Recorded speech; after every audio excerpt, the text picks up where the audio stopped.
The distinguished former member of this body, Daniel Patrick Moynihan of New York, famously said, "Everyone is entitled to his own opinion, but not his own facts." Now, during this past year, I'm alarmed to say that Senator Moynihan's proposition has likely been tested more severely than at any time in our history. For it is that reason that I rise today to talk about the truth and the truth's relationship to democracy. For without truth and a principled fidelity to truth and to shared facts, Mr. President, our democracy will not last.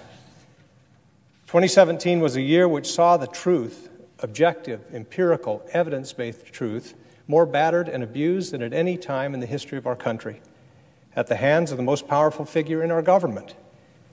It was a year which saw the White House enshrine alternative facts into the American lexicon as justification for what used to be simply called old-fashioned falsehoods.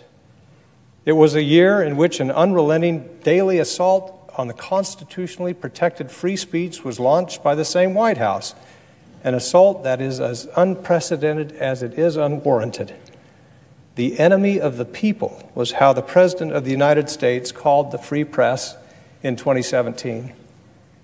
Mr. President, it is a testament to the condition of our democracy that our own President uses words infamously spoken by Joseph Stalin to describe his enemies. It bears noting that so fraught with malice was the phrase enemy of the people that even Nikita Khrushchev forbade its use, telling the Soviet Communist Party that the phrase had been introduced by Stalin for the purpose of, quote, annihilating such individuals, unquote, who disagreed with the supreme leader.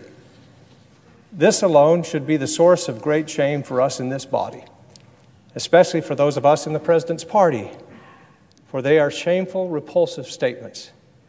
And of course, the President has it precisely backward. Despotism is the enemy of the people. The free press is the despot's enemy, which makes the free press the guardian of democracy. When a figure in power reflexively calls any press that doesn't suit him fake news, it is that person who should be the figure of suspicion, not the press.